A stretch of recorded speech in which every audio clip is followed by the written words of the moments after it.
Hello everyone, welcome. स्वागत है आप सभी का एक बार फिर से हमारे यूट्यूब चैनल पर। हमारा जो एरर का सेशन था उसको आगे बढ़ाते हुए आज कुछ और अच्छे सवाल और कुछ नए सवाल मज़ेदार तरीके से सीखते हैं कि एरर कैसे डिटेक्ट किया जाता है, कैसे फाइंड आउट किया जाता है। तो चलिए दोस्तों शुरू करते हैं। आज का हमारा पहला सवाल है, he takes pain over his walk, no error. यानी जिस पार्ट में यानी जिस सेंटेंस में कोई एरर नहीं है तो अपन पार्ट 4 को यानी डी को सेलेक्ट करेंगे। नो एरर, एन का मतलब यहाँ है नो एरर।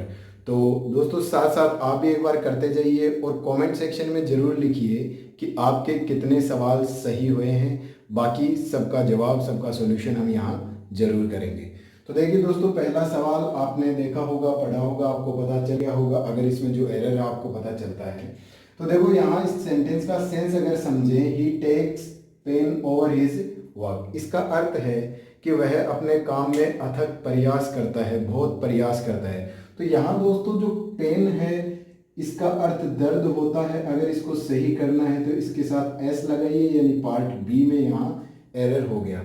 जो अथक प्रयास के लिए है, बहुत अत्यधिक प्रयास जो करता है उसके लिए पेन्स आता है दोस्तों। पेन आता है केवल दर्द के लिए। तो चलिए ये समझ में आया होगा। अगला सवाल देखते हैं कि वो हमसे क्या पूछना चाह रहा है। देखिए दोस्तों, अगला सवाल है, I like the potteries of HRV। HRV यहाँ है हरिवंश राय बच्चन। नो एरर, यानी अगर कोई एरर नहीं है तो लास्ट पार्ट को आप टिक कीजिए। अब देखिए दोस्तों, आप 1 मिनट का समय लीजिए, कुछ देर का, और फाइंड आउट करने की कोशिश कीजिए कि इसमें क्या एरर हो सकता है। एक बार आप इसे जरूर देखिए।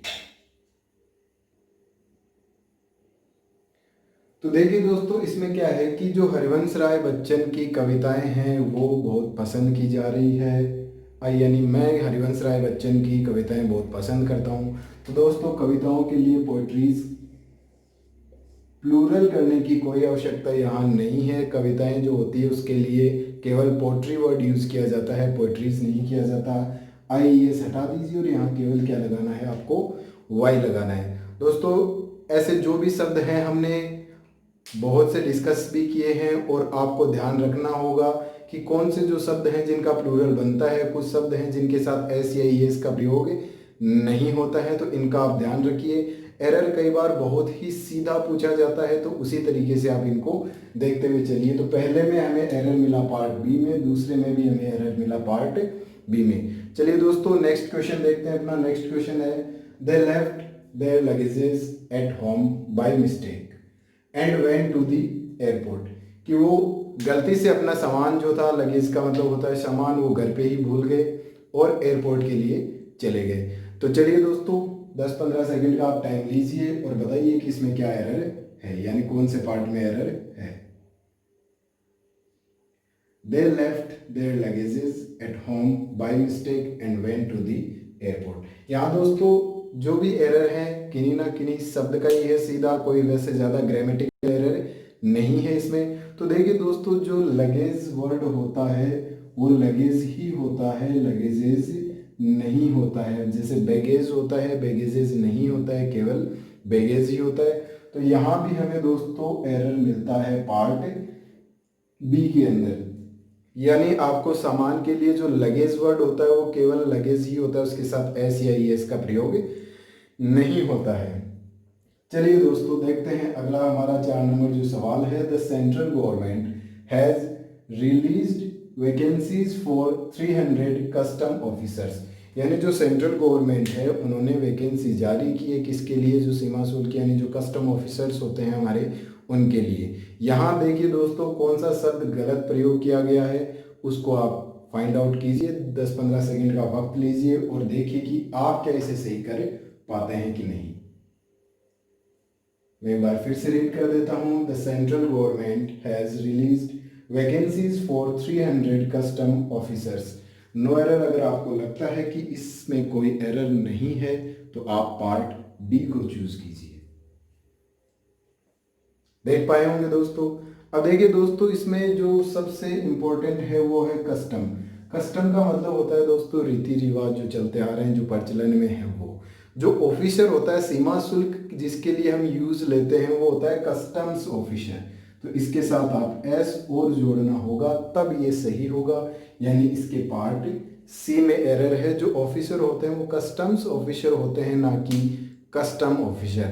कई बार सुना होगा कि कस्टम वालों ने पकड़ लिया एयरपोर्ट पे, कोई स्मगलिंग का सामान होता है, गोल्ड वगैरह सोना, तो कस्टम्स वाले होते हैं, कस्टम वाले नहीं। कस्टम का मतलब होता है रीति रिवाज, कस्टम्स का मतलब होता है सीमा शुल्क जो बॉर्डर पे लगता है। देखिए दोस्तों नेक्स्ट, और हाँ, आप अपने आंसर्स को कमेंट सेक्शन में लिखना ना भूलें। और अगर इसके अलावा कोई भी आपको समस्या आई होगी क्या ये सही या गलत है, तो जरूर आप कमेंट सेक्शन में पूछ सकते हैं। देखिए दोस्तों नेक्स्ट अपना 5वां सवाल है, as I had many works to do I postponed the plan of picnic. यानी कि बहुत से काम होने की वजह से जो पिकनिक का प्लान था उसको क्या कर दिया गया, स्थगित, पोस्टपोन, यानी आगे के लिए उसको कर दिया गया कि फिर कभी जाया जाएगा। अब देखिए दोस्तों, वही आप 5-10-15 सेकंड का वक्त लीजिए और देखिए कि इसमें क्या एरर है। यहाँ शायद बड़ा ही आसान सवाल है, या आप फाइंड आउट कर पाएंगे इसमें। एक बार फिर रीड कर देता हूँ, as I had many works to do I postponed the plan of picnic. No error. अगर आपको लगता है कि पूरा सेंटेंस बिल्कुल सही है, इसमें कोई गलती नहीं है, तो आप पार्ट डी के साथ जा सकते हैं।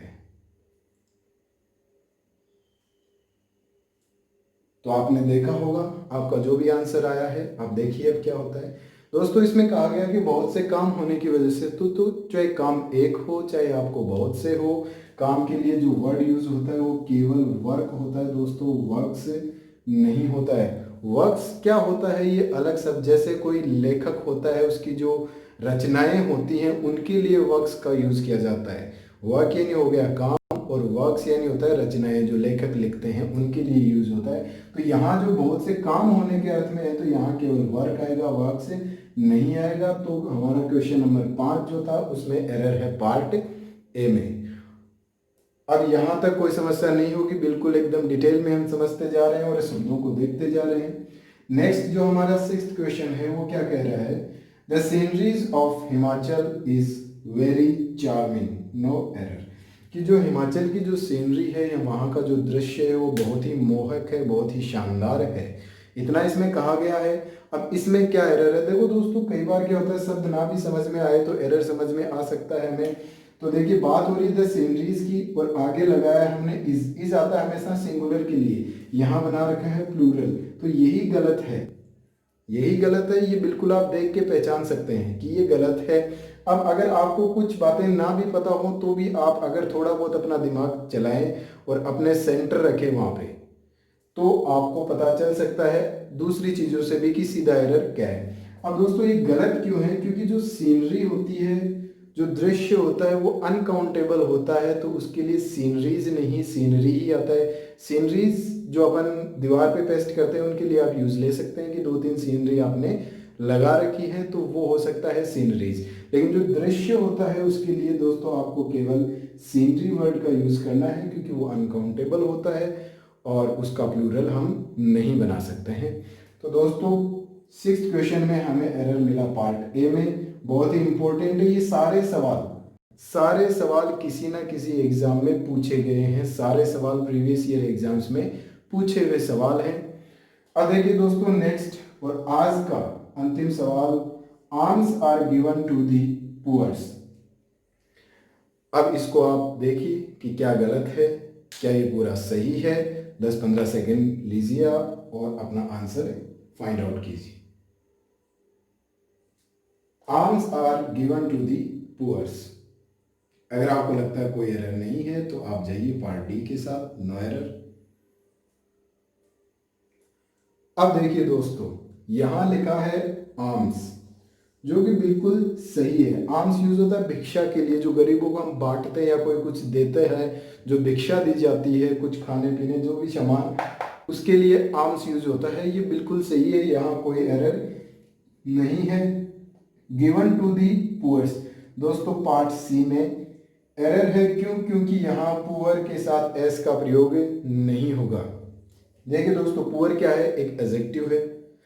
अगर इससे पहले दे का प्रयोग हो जाता है तो the poor, the rich, the blind, इस तरीके से अगर आपको कहीं मिलता है तो वहाँ ये नाउन बन जाता है, पूरी कम्युनिटी के लिए यूज होता है, एक तरह से कॉमन नाउन हो जाता है ये। यानी द पुअर का मतलब है गरीबों को।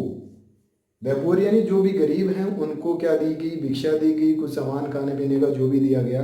तो यहाँ द के बाद अगर कोई भी एडजेक्टिव है तो उसका प्लूरल आप नहीं बनाएंगे। यहाँ द पुअर का अर्थ है कि पूरे गरीब लोग, गरीबों को, जो कहते हैं ना अपन गरीबों को। तो यहाँ फिर से एस लगाने की कोई आवश्यकता नहीं है, यहाँ हुआ पार्ट सी में एरर। तो देखा दोस्तों कितनी आसानी से सिर्फ हमें शब्दों का ज्ञान हो तो भी हम एरर पहचान सकते हैं। और जैसे हमने इस सवाल में देखा दोस्तों, हम अलग तरीके से भी एरर को अप्रोच कर सकते हैं। आपको क्वेश्चन तक अप्रोच करने की आवश्यकता है, आप बिल्कुल उसे शांत दिमाग से पढ़िए एक बार।